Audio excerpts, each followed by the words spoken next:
শুরু করছি আমাদের আজকের অনুষ্ঠান। দেখুন, জীবনে বাঁচতে হলে আমাদের জীবনের প্রত্যেকটি অধ্যায়ে সমস্যা থাকবেই। পৃথিবীতে এমন কোনো মানুষ নেই যার জীবনে সমস্যা আসেনি। যে যেমন লাইফস্টাইল লিড করে তার জীবনে ঠিক সেই রকমই সমস্যা। কিন্তু আসল ব্যাপার হচ্ছে যে সমস্যা যখন আসবে সেই সময়টা আমাদের মোকাবিলা করতে হবে। আসলে সেই সময়টাই কিন্তু আমাদেরকে আরো শক্তিশালী করে তোলে, আমাদের জীবনে আরো উন্নততর জীবনের দিকে আমাদেরকে নিয়ে যায়। তাই কঠিন সময়টা সবসময় ভাববেন আপনার জীবনের একটা প্রস্তুতির সময়। আর সেই কঠিন সময়ে যিনি আপনার পাশে থাকেন, যিনি আপনাকে একটা ভীষণ ভালো গাইডলাইন দিয়ে দেন, এই মুহূর্তে তাকে আমরা এই অনুষ্ঠানে পেয়েছি। এবং এই যে গাইডলাইন, এই গাইডলাইনের মধ্যে তার যেমন যুক্তি রয়েছে, তেমন বিজ্ঞান রয়েছে, আমাদের শাস্ত্র রয়েছে। সবকিছু মিলিয়ে জ্যোতিষান্ন গৌরব আপনাকে আপনার জীবনের যে কোনো মুহূর্তে কিভাবে ভালো সময়কে আপনি আপনার জীবনকে আরো প্রশস্ত করবেন এবং খারাপ সময়কে মোকাবিলা করবেন সে কথাই বলে দেন। আজকের এই অনুষ্ঠানে আপনাদের জন্য উপস্থিত, প্রথমে তাকে স্বাগত জানাবো। নমস্কার। নমস্কার। আজকে বাস্তুর একটা ভাইটাল জায়গা নিয়ে আলোচনা থাকবে। এতদিন আমরা একটা বাড়ির জমি কেমন হবে, বা বাস্তুটা কোন দিকে লম্বা হলে, কোন সাইডে কি থাকলে, বাথরুম, রান্নাঘর, সিঁড়ি, বিভিন্ন রকম জিনিস নিয়ে আলোচনা করেছি। কিচেনের বাস্তু নিয়েও একবার কিন্তু আলোচনা হয়েছে। তো এইগুলো হচ্ছে অনেকটা বিশাল শাস্ত্র, যেটার কোনো এক দুদিনে বলা সম্ভব নয় বাস্তু। তো আমি এই বাস্তুটার দিকে খুব গুরুত্ব দিই এই একটাই কারণ এখন ম্যাক্সিমাম যে সমস্যায় দেখবেন যে ভুগছে, প্রচুর প্রতিকার করেও মানুষের সেরকম আশানুরূপ ফল পাচ্ছেন না।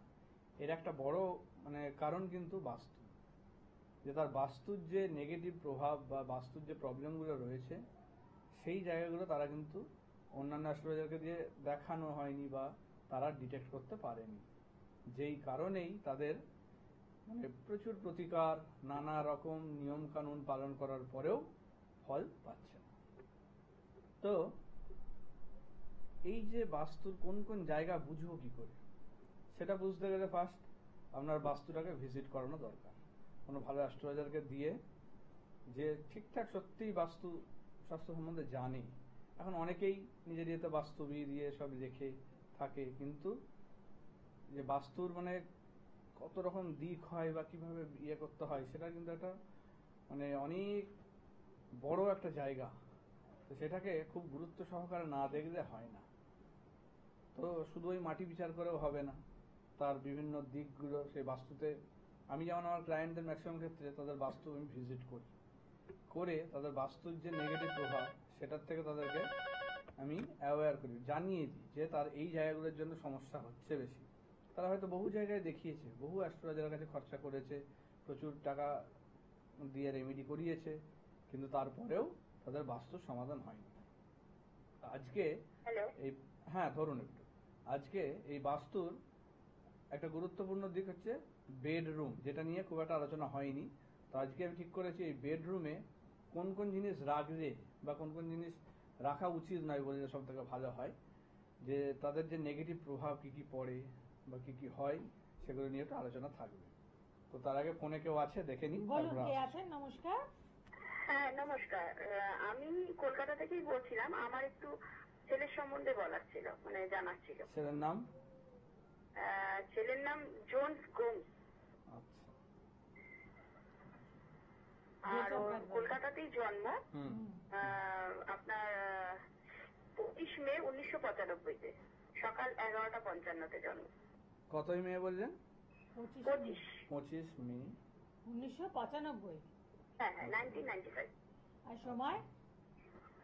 সময় সকালবেলা আপনার 11:55 আর আমার কলকাতাতেই জন্ম। আচ্ছা, ঠিক আছে। কি নিয়ে কোশ্চেন ওর? যেটা প্রশ্ন, ক্যারিয়ারটাই মেন, শরীর স্বাস্থ্য ক্যারিয়ার দুটো নিয়ে। আচ্ছা, বৃহস্পতিবার জন্মবার, তাই তো?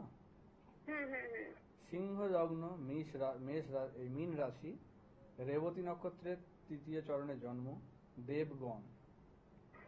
লগ্ন রাশি জানা আছে? হ্যাঁ হ্যাঁ। সিংহ লগ্ন, মীন রাশি, ঠিক আছে? হুম হুম হুম। এবার দেখুন, মীন রাশি সিংহ লগ্ন দুটোরই কিন্তু এখন খুব একটা সময় ভালো নয়। অনেক ভালো ভালো সুযোগ বিশেষ করে হাতছাড়া হবে এবং শরীর স্বাস্থ্য নিয়েও একটা ভয় রয়েছে। সিংহের জন্য তো বিশেষ করে খুব ভয়ের জায়গা। অষ্টমে যেহেতু আছে, প্রচন্ড ফাঁড়ার যোগ। ও যদি মানে টু হুইলার চালায় অথবা বাইক ফাইক যদি চালায়, খুব সাবধান। ওর কিন্তু মানে অ্যাক্সিডেন্টের যোগ আছে। বাইক চালায়, হ্যাঁ বাইকই তো চালায়, তাহলে খুব সাবধান। এখন কিন্তু বাইক চালাতে দেবেন না। এখন কিন্তু 2.5 বছর বিশেষ করে একটু সাবধানে থাকতে হবে, কারণ খুব ভয়ের জায়গা আছে। আচ্ছা, বুধ বক্রী, শুক্র কেতু এক ঘরে বসে আছে, লগ্নে মঙ্গল, রবি বুধ।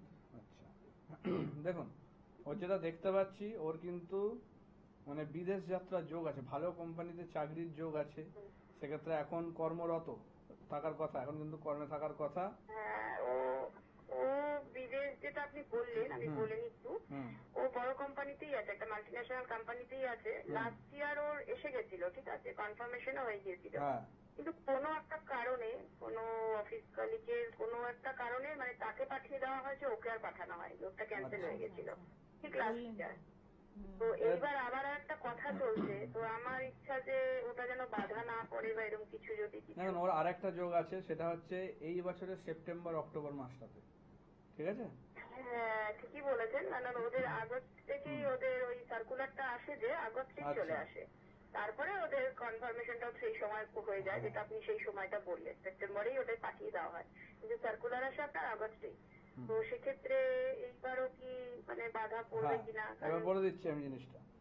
যে কারণে বাধা পড়ছে ওর একটাই কারণ, সেটা হচ্ছে নবমে শুক্র কেতু, অর্থাৎ শত্রুতা, গুপ্ত শত্রুতা, যেটা কিন্তু মানে বন্ধুস্থানীয় কোনো কলিগ, ওর মানে এখনো অফিসেই ওর সঙ্গেই কাজ করে, যার কিন্তু ষড়যন্ত্র বলুন, যার মানে বিভিন্ন রকম ওর সম্বন্ধে কিছু বাজে কথা হোক, দুর্নাম বদনাম ছড়ানো হোক অফিসে ইয়েতে, যেই কারণে কিন্তু ওর রেপুটেশন নষ্ট হচ্ছে এবং ওর এই বিদেশ যাত্রার যোগটাকে কিন্তু বাধা দিচ্ছে। মানে সে মানে বিভিন্ন রকম ক্রিয়ার মাধ্যমে জিনিসটাকে কিন্তু আটকানোর চেষ্টা করছে। এটা সত্যি কথা, মানে আপনি যে বললেন আমি তাই ভাবছি কি করে এতটা বলে দিলেন, এটা একদমই ঠিক। এই কালিক হচ্ছে একজন লেডি, ঠিক আছে, মানে ওর প্রতি সে আকৃষ্ট, কিন্তু আমার ছেলে নিজের ক্যারিয়ার ছাড়া কোনো দিকে ফোকাস করছে না। না, এইটা হচ্ছে ওকে পর্যন্ত আটকে রিলেশনে রাখছে, যেতে চাইছে না দেখে অনেক রকম ভাবে আটকাচ্ছে, অনেক কিছু করছে, কিন্তু ওই ও যে চাইছে না। শুক্র আপনি নবমে। বললেন একদমই ঠিক, অফিস কালিকই, কিন্তু সে একজন মহিলা আর কি। হ্যাঁ, মেয়ে আর কি। আবার ছোট থেকে বন্ধু, যেটা দেখাচ্ছে মানে ছোটবেলার থেকে ছোট থেকে বন্ধু। একই তো অফিসে আমার করে। রিলেশনে ইচ্ছা নেই, কিন্তু ওর ইচ্ছা বলে অন্যের অনেক রকম ভাবে চেষ্টা করছে। এই জিনিসটাই হচ্ছে প্রবলেম করে আমি রেখেছে। আরো এটা চাইছি যাতে ও চলে যায়। দেখুন, আরেকটা জায়গা আছে, সেটাও আপনাকে আমি সাবধান করে দিই। এটা তো ঠিক আছে, মানে বাধাটা দিচ্ছেই, কর্মস্থানটাকে, কেরিয়ারটাকে নষ্ট করছে। সঙ্গে ওর কিন্তু মানে এই মহিলা যদি ওকে না পায়, সেক্ষেত্রে কিন্তু সে এমন কিছু স্টেপও নিতে পারে যাতে কিন্তু আপনার ছেলের দুর্নাম বদনাম ছড়াবে, সঙ্গে কিন্তু পুলিশি ঝামেলায় জড়াবে। এই যোগও কিন্তু রয়েছে, এটা থেকে কিন্তু সাবধান। ওকে একটা রেমেডি করে প্রতিকার ওকে কিন্তু নিতে হবে, যেটার জন্য ওকে প্রোটেকশন মেনলি বলা যায়, যে শত্রুতার থেকে প্রোটেকশন, যেটা শত্রু দমন করে শত্রুতার ওকে একটা যে গাত্রবন্ধন করে দেওয়া, যাতে ওকে কোনো রকম ভাবে মানে এফেক্ট করতে না পারে বাইরে থেকে, বা শত্রুতার মাধ্যমে ওর যাতে কোনো রকম ক্ষতি বা কিছু না করতে পারে, কারণ পুলিশি ঝামেলাটা কিন্তু খুব ভয়ের জায়গা হয়ে আছে নবম স্থানে। কি বলছেন, দুর্নাম বদনাম যেগুলো বলছেন একেবারেই সবই সত্যিই বলছেন, যেটা আপনি বলছেন অনেক ছড়িয়েও গেছে দুর্নাম বদনাম, এই কারণেই পৌঁছে গেছে। ওর এই চাকরিটাও থাকবে না, কিন্তু বদনাম এগুলো মিথ্যে বদনাম সব। ওর এই চাকরিটাও থাকতে দেবে না যদি এখন থেকে না স্টেপ নেন। এটা আরো আগে থেকে স্টেপ এই নিতে জায়গাটা হতো। আপনি একটু ঠিক করে দিন, কারণ আপনার তো বলা, আমি তো প্রোগ্রাম দেখি, আপনার বলা অনেক জিনিসই, অনেক কিছুই দেখি সঠিক হয়। দেখুন, আমি মিথ্যে করে আমি মানুষকে মিথ্যে আশা দিয়ে বলি না, মানুষকে মিথ্যে আশা বা ভয় দেখিয়ে জিনিস আমি করি না। যেটা আছে সেটাই বলি।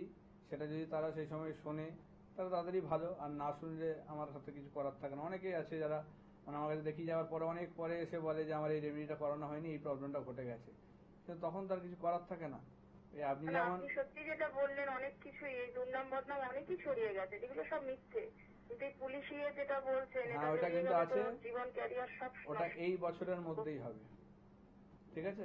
তাহলে এই জায়গাটা একটু কাটিয়ে দেওয়া যাবে। এটা আপনি যোগাযোগ করবেন, কোনোভাবে ওর ডিটেলস নিয়ে যোগাযোগ করবেন, এটা নিয়ে আরো ডিটেলসে বলে জিনিসটা। আর ওই অ্যাক্সিডেন্টটাও যদি অ্যাক্সিডেন্ট ভাড়াটা কাটিয়ে দেওয়া যাবে, ঠিক আছে? শনিবারটা একটু নিরামিষ খেতে বলুন, শিবের পুজোটা পারলে ওর নামগোত্র দিয়ে একটু করুন, ঠিক আছে? আচ্ছা, এটা কি প্রত্যেক সোমবারে? সোমবার আর শনিবার দুটো দিনই করবেন। 7টা করে নীলফুল দিয়ে করুন, একটা লোহার আংটি পরুন। আপনার আচ্ছা। আপনি পড়তে পারেন বা আপনার সন্তান যদি পড়ে তাহলে আরো ভালো হয়, ঠিক আছে? এটা একটু করতে আচ্ছা। পারেন। ঠিক আছে, আপনি তারপরে হুম। হ্যাঁ, আপনি ভালো থাকবেন। দেখুন এখানে মানে সময় মতো কনসাল্ট করেছেন, এটাও একটা বড় কথা। এবং এইরকম সবাই পরিস্থিতি সঠিক হয়তো টাইমে আসে না, তখন প্রবলেম আর কিছু মেটানো যায় না। হুম, কারণ আমরা তো ভগবান নই যে সবকিছু সব ইয়েতে করে দেওয়া সম্ভব। তো সেই ক্ষেত্রে আপনাকে সঠিক সময়ে ঠিকঠাক মানে সিদ্ধান্তটা নিতে হবে যে আমার এই জায়গাটা দরকার প্রতিকার। সেটা যখন কেউ আপনাকে বলছে, আপনি যার উপর ভরসা বিশ্বাস করেন আমার কাছে আসতে হবে তা নয়। আমি বারবার বলি যে আপনি যেখানে বিশ্বাস হবে ভরসা হবে আপনার দেখে মনে হবে যেন এর কাছে গেলে আমার কাজ হতে পারে, সেরকম ইয়েতে যান অবশ্যই। এবং সেখানে গিয়ে আপনাকে যেটা বলা যে আপনাকে কতক্ষণ টাইম দিচ্ছে বা কিভাবে সে বিচার করছে এইটা আগে লক্ষ্য করুন। যদি দেখেন 2 মিনিট 5 মিনিটের মধ্যে হয়ে যাচ্ছে, তাহলে আপনি ধরেই নিন সেখানে আপনার কাজ হবে না, এটুকু আপনাকে আমি গ্যারান্টি দিতে পারি। এই জায়গাটা আপনাকে মাথায় রাখতে হবে। কারণ এইটা এত সহজ বিষয় নয় যে এত কম সময়ে কাউকে বলে দেওয়া সম্ভব। এটা কিন্তু অনেকটা টাইম লাগে। আমার যারা ক্লায়েন্ট তারা জানে আমি কতটা টাইম দিই। কারণ আমি বলেই দিই যে হাতে টাইম নিয়ে আসবেন, আপনার ছক দেখতে আধ ঘন্টা থেকে 1 ঘন্টা আমার লাগতেই পারে। কারণ এটা অনেক কিছু অ্যাঙ্গেল থেকে অনেক কিছু দিক থেকে দেখতে হয়। পুরো ক্যালকুলেটিভ ব্যাপারটা ঠিকঠাক করে ক্যালকুলেশন করতে গেলে মিনিমাম একটা টাইম লাগে। সেই টাইমটা যদি না পাওয়া যায় তাহলে আপনার বিচারও ভুল হবে, সমস্যা ঠিকমতো ধরা যাবে না, আর সমস্যা ধরা না গেলে সমাধানও হবে না। তাই যেটার যতটা টাইম দরকার সেইভাবে দিয়ে দেখতে হবে, তবে গিয়ে হবে। তো এইগুলো মাথায় রেখে চলুন, তাহলে আপনারা প্রতিকার থেকে অবশ্যই ফল পাবেন এবং সেখানে ঠিকঠাকভাবে আপনারা মানে বেরিয়েও আসতে পারবেন সমস্যা থেকে। এটা একটা ব্যাপার। তো আমি চলে আসি আমার টপিকে, যে বেডরুমের মধ্যে কি কি জিনিস রাখবো না। এক হচ্ছে যে অনেকে দেখবেন যে খাট যেদিকে থাকে তার দিকে মুখ করে কোনো আয়না রেখেছে, যাতে কিন্তু যখন সে ঘুমোচ্ছে বা শুচ্ছে তখন তার বডি পার্টসের কোনো কিছু সেই আয়নাতে প্রতিফলিত হচ্ছে বা রিফ্লেক্ট হচ্ছে।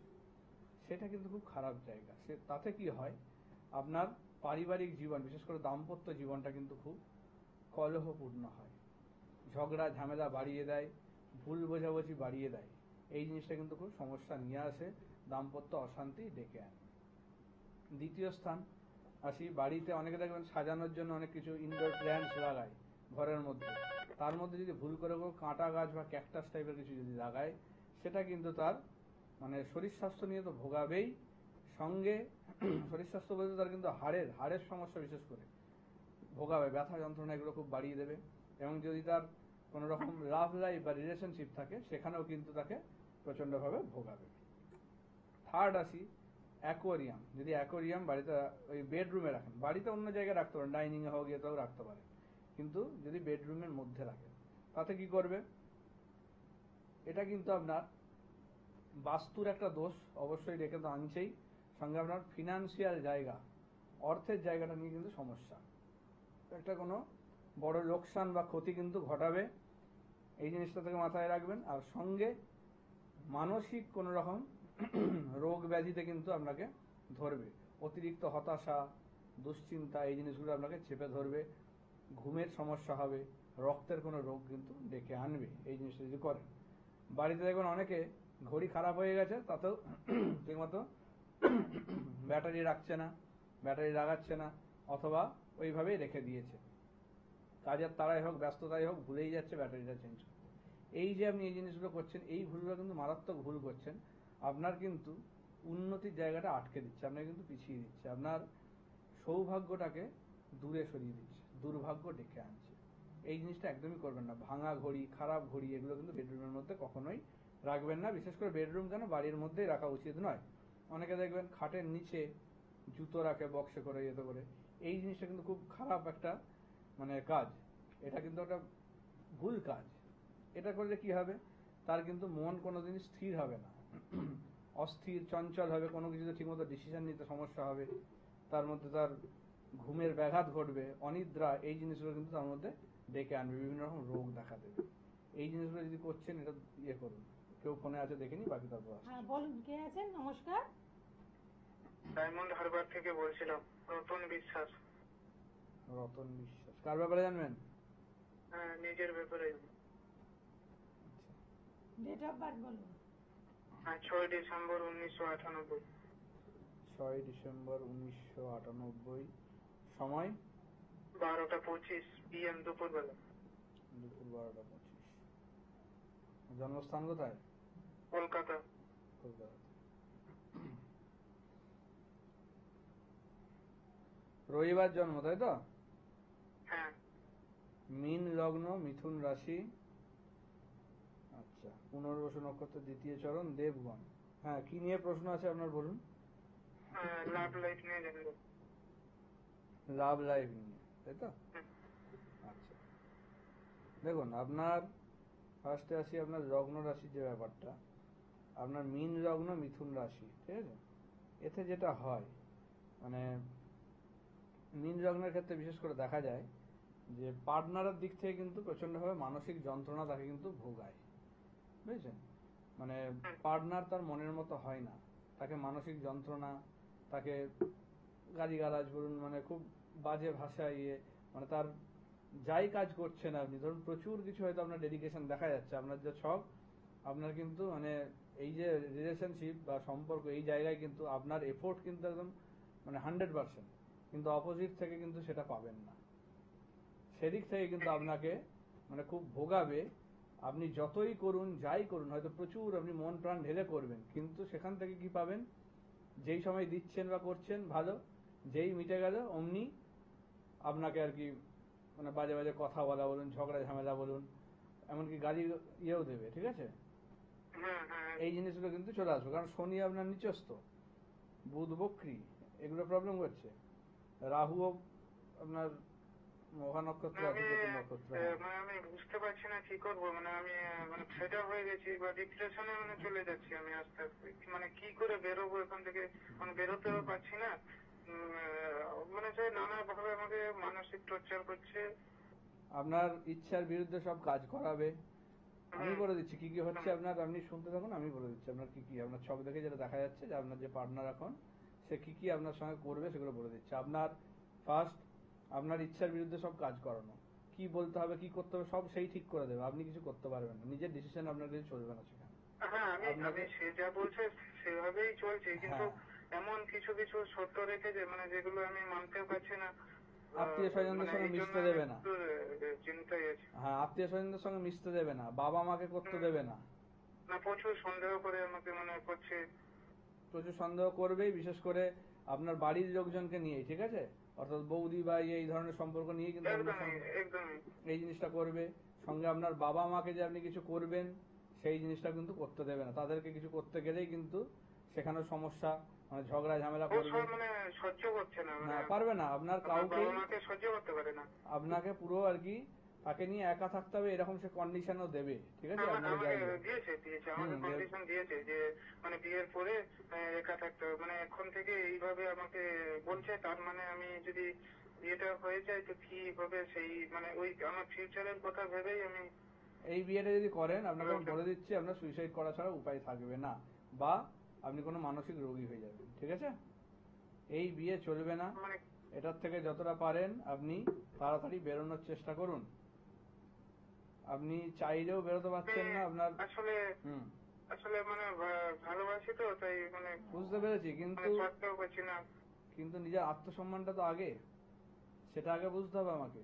আমি ভালোবাসি, আমি আমার দিক থেকে 100% দিচ্ছি, অপোজিট দিক থেকে যদি না আসে সেই জিনিসটা, তাহলে তো সেটার কোনো মানে হয় না। সে যা বলে যা চাই আমি বুঝতে পেরেছি, আপনি নিজেও আর কি ভোগ না করে তার পিছনে সমস্ত টাকা পয়সা সমস্ত কিছু আর কি ঢেলে দেন, সেটা আমি দেখতে পাচ্ছি আপনার সেই ছক।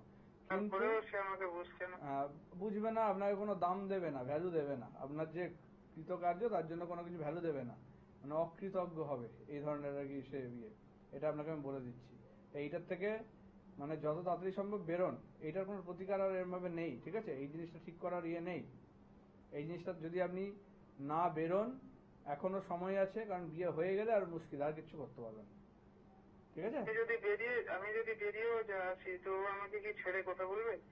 সে ব্যবস্থা করে দেওয়া যায়, যাতে অনেক কিছু মানে আমার থেকে বুঝতে পেরেছি, ব্ল্যাকমেল করবে, এই করবে, ঝগড়া ঝামেলা করবে, এসব করবে, তো বাড়িতে অন্যান্যদের সঙ্গে করবে, হ্যাঁ সেটা করবে, কিন্তু সেই জায়গাটা ঠিক করে দেওয়া যাবে, ঠিক আছে? সেই ব্যবস্থা আপনার আমি করে দেবো, এখান থেকে যাতে আপনি বেরোতে পারেন। দেখুন, ভুল সম্পর্কে থাকার থেকে বেরিয়ে যাওয়াটা ভালো, যেটা আপনার জন্য কোনোদিন সুইটেবল নয়।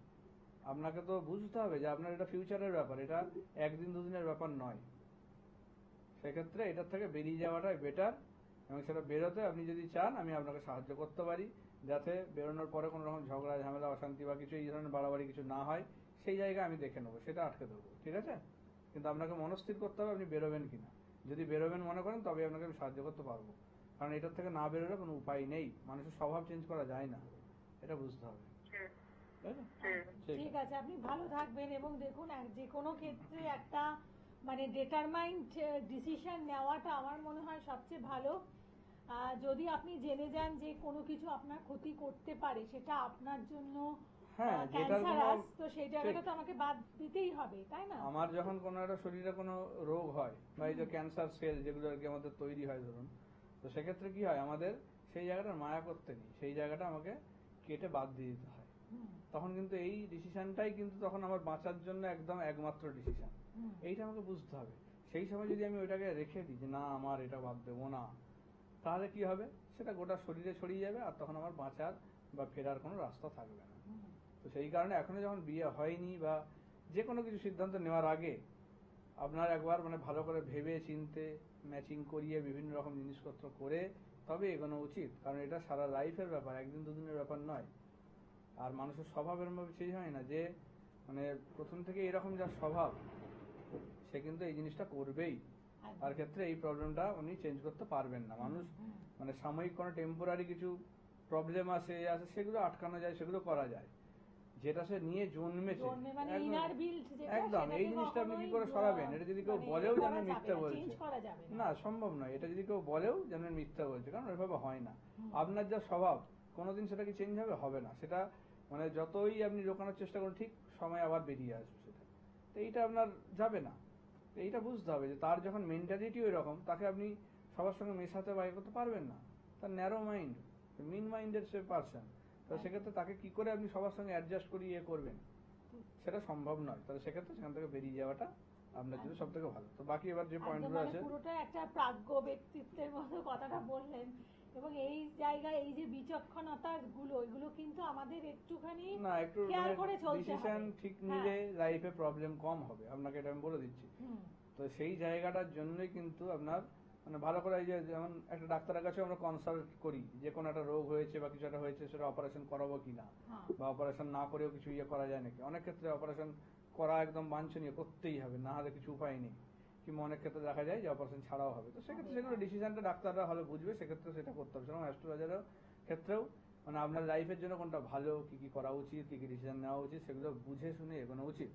এবার বাকি চলে আসি, বেডরুমের দেওয়ালের রং যদি খুব মানে কালচে রং বা একটু ডাল কালার একদম ইয়ে হয়, সেক্ষেত্রে কিন্তু খুব খারাপ জায়গা। সেটা কিন্তু আপনার মানসিক জায়গা কিন্তু প্রবলেম করবে, বাড়িতে অশান্তি অনেক বাড়িয়ে দেবে। বাড়িতে অনেকে দেখবেন মরা গাছও রেখে দিয়েছে, মরে গেছে গাছটা সেটাও রেখে দিয়েছে। তাহলে এতে কিন্তু আপনার বাড়িতে দুর্ভাগ্য ডেকে আনবে, কোনো দুর্ঘটনা ঘটাবে, নেগেটিভ এনার্জি ডেকে আনবে, বাড়িতে অশান্তি ঝামেলা এগুলো কোনোদিনই যাবে না। তো সেক্ষেত্রে এই গাছগুলো, এবার গাছেরও কিন্তু দিন থাকে, কোন দিনে কোন গাছ সরাবেন বা কি করবেন, সেগুলো কিন্তু ভালো করে জেনে নিয়ে এগোনো উচিত। যে কোনো অপ্রয়োজনীয় জিনিসপত্র বাড়িতে বেশি জমিয়ে টমিয়ে রাখবেন না। যে ধরনের জিনিস ধরুন জামা কাপড় ব্যবহার করেন না, সেগুলো ফেলে দেওয়া বা দিয়ে দেওয়ার চেষ্টা করুন। তাতে আপনার বাড়ির কিন্তু চিৎকার চেঁচামেচি ঝগড়া ঝামেলা অনেক কমে যাবে, হতাশা মানসিক এগুলো আসবে না। আর উত্তর পূর্ব দিকে যদি কোনো বইয়ের তাক বা ভারী জিনিস থাকে সেটা ইমিডিয়েট সরান।